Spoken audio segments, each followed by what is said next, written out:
This toilet handle with number 1 and number 2 options stopped working. I'm going to take it apart. I don't know if it's the handle or this unit. See if I can fix it while I'm at it. I'm going to turn this a little bit in this direction because this hose that dispenses the water is pinching too much. First thing you do on these is push the little clip and it pops out.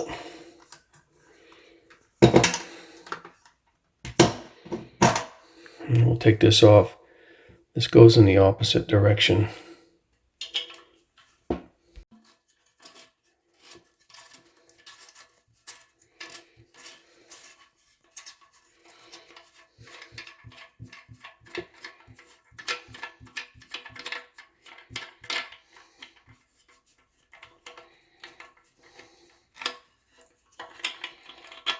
Oh, whole thing broke apart. Maybe it just slips out.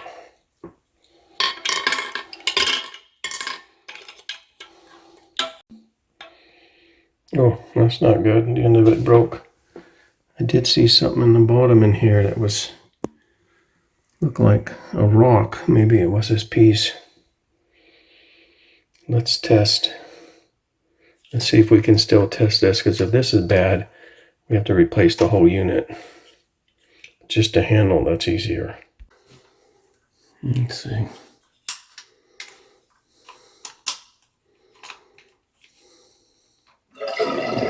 Oh, that's good. It's flushing.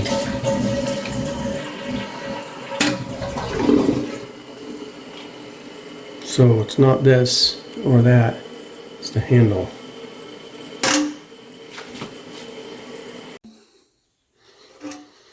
I'll flush it all the way. I got the water turned off.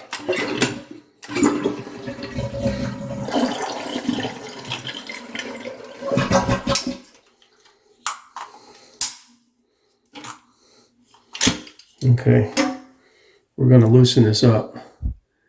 That water's going to need to go somewhere. I have a bucket down below.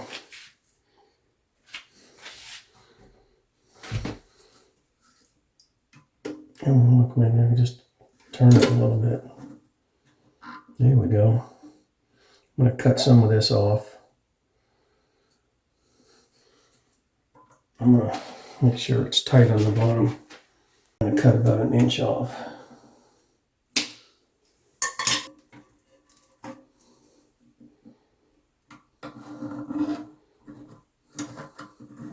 There, that's better.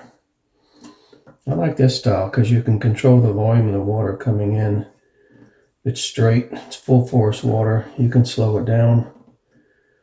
It makes it a little quieter sometimes if it's coming in slower. Okay, I've got a new handle. I've had to replace these many times, so I collect the old parts. Usually it's this something here that faults. I'm not sure I ever had a handle that broke. Let's double check, make sure. Push that in. Put the handle in. Oops, wrong side. Let's see. This button. This one can actually pop out because that's for a different adjustment. And this side. Yep, that's going to work. You could come around behind and put it down, but then you have to, I'm all over the place. Then you have to use your finger underneath, or in this case, I could come around the top, as long as it's not interfering with anything.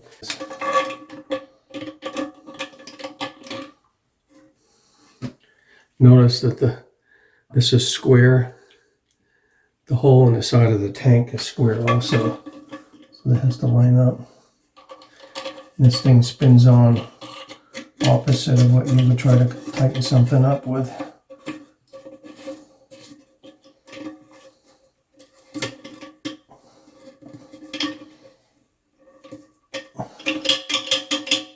Nice and tight. Okay, so I'm going to come around here and I'm going to push up on here and push this handle inside here. You can see it's like a cross-shaped sign that matches up. Put it in there, squeeze the bottom in.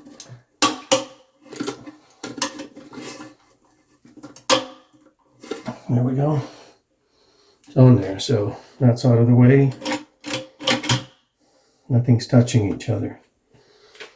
Turn the water on. Okay, and here's that adjustment. You can hear that. You turn it down. It's a little quieter. It feels a little slower, but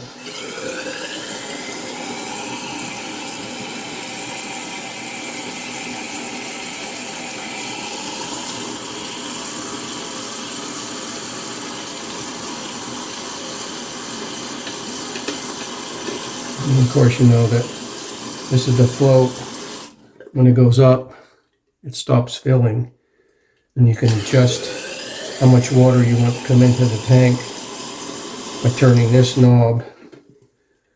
The further down this black tank is into the water, the faster it's going to stop.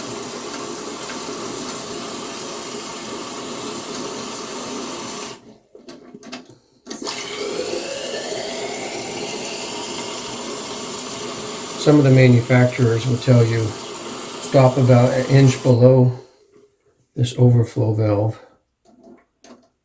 Yeah, I want a little more, I think.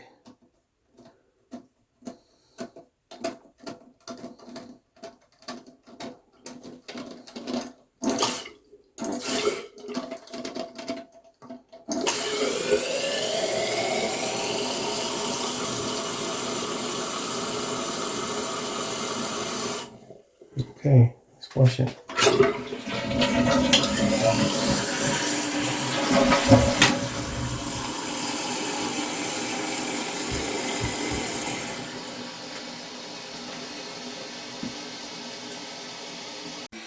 Fortunately, when I made this adjustment, it just twists, but if you look underneath here, you see the wing nut touching the bowl. Just make sure that's tight. You've got the wing nut on the little plastic screw in the bottom. That's for the hose to attach, and then you have the wing nut that screws up into the bottom of this to keep this firm.